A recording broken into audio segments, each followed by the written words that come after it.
¿Cómo están, chicos? ¿Cómo les va? Buen día. Estoy dando cumplimiento con las disposiciones de la universidad y del Estado. Vamos a hacer la clase grabada debido al feriado de noviembre. Entonces, vamos a empezar con el tema del día de hoy que corresponde a factores locales. Debemos recordar que en la clase anterior yo les había dicho que la etiología de la malocución es una etiología que se divide en varios factores. Los factores predisponentes que vimos en la clase anterior, los locales, que es el motivo de la clase de hoy, y los factores sistémicos que serán para la siguiente semana.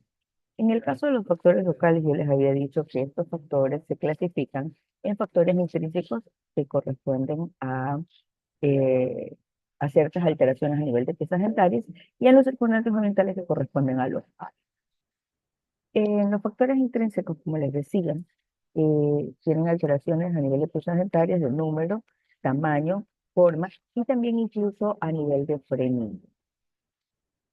Eh, en las, eh, los problemas número tenemos la agenesia, la anodoncia y los supernumerarios, que son las más comunes, las que conocemos más comúnmente. La agenesia no es otra cosa que la ausencia de piezas dentarias, las cuales se presentan con mayor frecuencia en la dentición permanente.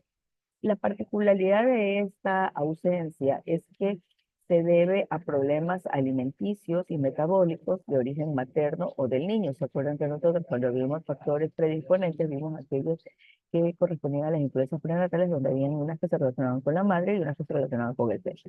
En este caso, pues aquí este tipo de factores son los que provocan la agenesia. Otro factor también es los trastornos a nivel de epitelio, infecciones, traumatismos y también exposiciones a rayos X. Todos estos pueden inhibir la formación del germen dentario con la consiguiente ausencia de piezas. Estas ausencias pueden ser múltiples, pudiendo también haber retraso a nivel de la formación y erupción de algunos dientes y también con reducción de su tamaño. Como hay alteración en la formación o de las piezas, hay un orden que con mayor frecuencia se presentan estas alteraciones. Por ejemplo, en primer lugar está el tercer molar superior e inferior, en segundo lugar los segundos premolares inferiores, perdón, tercer lugar los incisivos laterales superiores, cuarto lugar segundos premolares superiores y por último los incisivos centrales inferiores. Por su parte, la anodoncia dentaria, a diferencia de la agenesia, es la ausencia de piezas, pero donde hay un componente congénito. Es decir, que vamos a ver que esta ausencia de estas piezas, por ejemplo, como en la imagen que vemos que faltan o están ausentes los laterales, es esta patología o esta ausencia se va a ver repetida en generaciones, ¿sí? En los abuelos, en los padres, etcétera. Esta se relaciona normalmente con el síndrome de displasia ectodérmica. Debemos recordar que las piezas dentarias se forman a partir del ectodermo. Cuando hay una displasia a nivel del ectodermo, pues se va a vivir la formación de las piezas dentarias.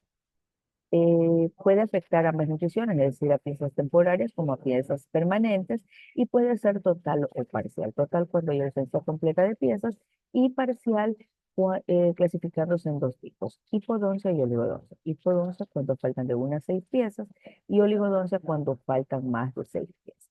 Entonces ya tenemos aquí conocimiento de la diferencia entre lo que es una agenesia y una anodoncia. Ambas son ausencias de piezas, pero la causa que las origina es la que difiere o la que cambia. La primera, en este caso la agenesia, es por factores externos como traumatismo, rayos X, etcétera, etcétera, mientras que la anodoncia ya tiene un componente tipo genético. Ahora vamos a hablar algo de los supernumerarios. Los supernumerarios se clasifican en eumórficos y dismórficos. Los eumórficos son aquellos en los que este diente supernumerario tiene una forma y un tamaño normal. Según las investigaciones de Quirós, es más frecuente en los varones y su calcificación va a comenzar cuando comienza el proceso eruptivo de los permanentes. Dependiendo de la dentición en la que se presenten, sea temporario o sea permanente, hay zonas en las que se presentan con mayor frecuencia. En la dentición temporaria Estas piezas supernumerarias neumórficas se presentan en la zona incisiva y en la zona canina, mientras que en la dentición permanente se da en la zona incisiva, pero también se puede presentar en la zona molar. Los dientes supernumerarios dismórficos, por su parte, son piezas dentarias que tienen, o dientes supernumerarios, que tienen variación en forma y tamaño. Esta alteración puede afectar tanto a la corona como a la raíz de forma independiente o ambos al mismo tiempo. ¿Dónde se va a ubicar este diente dismórfico? Por lo general entre los incisivos centrales superiores. A veces lo encontramos intraóseo, es decir, que no erupcionado, o los encontramos erupcionados como en el de la imagen que estamos observando. Estos dientes se conocen muchas veces como dientes cónicos o mesiodontos. ¿Cuál es la particularidad de este diente? Como está en la línea media, ya este puede estar, al estar erupcionado, se presenta un diastema interincisivo, igual que puede provocar apillamiento, porque es una pieza que está dentro. En el caso que se encontraran intraóseos, vamos a tener una particularidad.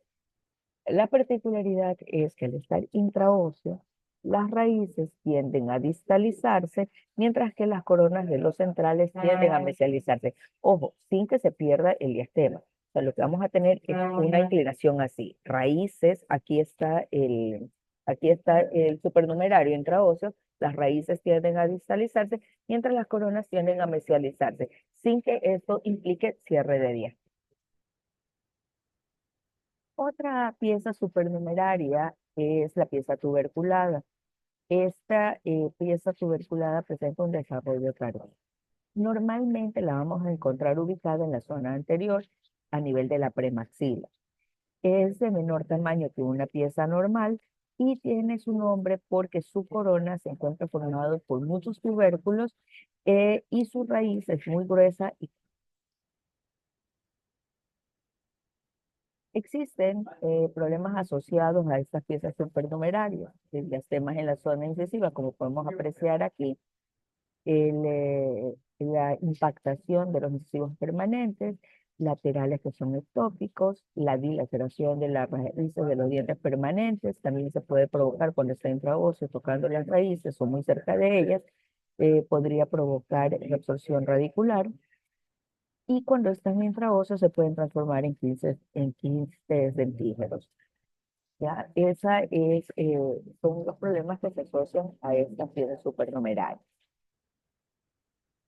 En el caso del frenillo labial, el frenillo labial puede tener una inserción baja, y... ¿Qué pasó? ¿Ah? Puede tener una inserción baja, y a lo que provocaría al tener ese tipo de inserción una posición diferente de las piezas. Que, quiero que aprecien en la imagen. Miren, al tener una inserción baja, se instala o se fija en la parte posterior de la zona y esto va a provocar un movimiento diferente de las coronas. Al estar en medio de las dos coronas, lo que hacen las coronas es que se separan, mientras que las raíces se acercan, contrario a lo que habíamos visto en el supernumerario intraóseo. Este frenillo que se inserta en la parte posterior se conoce como silla de montar, ¿ya? Ojo con eso. Cuando tenemos un supernumerario intraóseo, el supernumerario debe ser extraído previo a realizar la ortodoncia. Cuando estamos haciendo, en cambio, un tratamiento de un paciente con un frenillo de inserción baja, como el que vemos en la imagen, primero se cierra el espacio hasta que el frenillo se torne isquémico. El momento que el frenillo se torne isquémico, perdón, en ese momento es el momento de hacer la frenectomía. ¿Por qué razón? Porque los frenillos son recidivantes. Al ser recidivantes, si yo lo hago con antelación, el cerrar el espacio me va a tomar tiempo y el frenillo puede volver a aparecer y tener que volver a someter a mi paciente a un nuevo proceso quirúrgico. Es por eso que el tratamiento de elección para el frenillo o la frenectomía es una vez que se ha cerrado el espacio hasta que el frenillo se pone blanquecino, químico, entonces en ese momento ya se le hace la frenectomía. Una vez que hemos terminado con las anomalías de número, vamos a pasar a las anomalías de tamaño. En las anomalías de tamaño nosotros tenemos, según Quirós, la macrodosis y la microdosis. Tanto en la macrodosis como en la microdosis vamos a encontrar tres clasificaciones. En la macrodosis generalizada verdadera, la macrodosis generalizada relativa y la macrodosis localizada. Asimismo, en la microdosis generalizada verdadera, microdosis generalizada relativa y microdosis localizada. La macrodosia generalizada verdadera es aquella en que las basales, es decir, maxilar y mandíbula, se encuentran de tamaño normal, de un tamaño adecuado, pero los dientes son de tamaño mucho más grande de lo normal. Es decir, que aquí el problema no solo es la parte ósea, sino es la parte dentaria. Esta está relacionada con el gigantismo hipofisario, el cual se presenta con una proliferación o una secreción aumentada de la hormona de crecimiento, pero esta se da en una etapa de crecimiento particular, que es antes de que se cierren las epífisis. Es decir, esta secreción acelerada de la hormona de crecimiento se da cuando el niño está en pleno pico de crecimiento, ¿ya? Porque todavía las epífisis no están cerradas, las epífisis son centros de crecimiento. Entonces, como no está cerrado y se empieza a generar mucha hormona de crecimiento, el paciente empieza a crecer. Aquí no se provocan cambios en el paciente, a diferencia de otra enfermedad que se da relacionada con la misma secreción de la hormona de crecimiento, que es la acromegalia. La acromegalia se da ya en un paciente adulto cuyo crecimiento culminó. En la literatura van a encontrar que se da entre los 20 a 40 años. Esta acromegalia, como ya no hay crecimiento del paciente, provoca alteraciones a nivel esqueletal, deformaciones a nivel facial, debido a que ya los huesos no tienen ese potencial de crecimiento que les permite responder a la secreción incrementada de la hormona de crecimiento. Entonces, los huesos empiezan a deformarse y las estructuras de la cara también. La macrodoncia generalizada relativa, por su parte, las piezas son de tamaño normal o ligeramente grandes, pero el problema está en que los maxilares son muy pequeños. Las bases óseas son muy pequeñas, lo que hace que las piezas, que a pesar de ser de tamaño normal o ligeramente grandes, se apiñen, tomando en consideración que la base ósea donde se van a implantar no es lo suficientemente grande para alojarlas. La macrodosia localizada, por su parte, es el aumento de tamaño de una pieza o de un grupo de piezas. Las más afectadas son los incisivos centrales. Con eso terminamos macrodoncia. Microdoncia, yo les había dicho que es igual que la macrodoncia. Microdoncia es generalizada verdadera, la relativa y la localizada.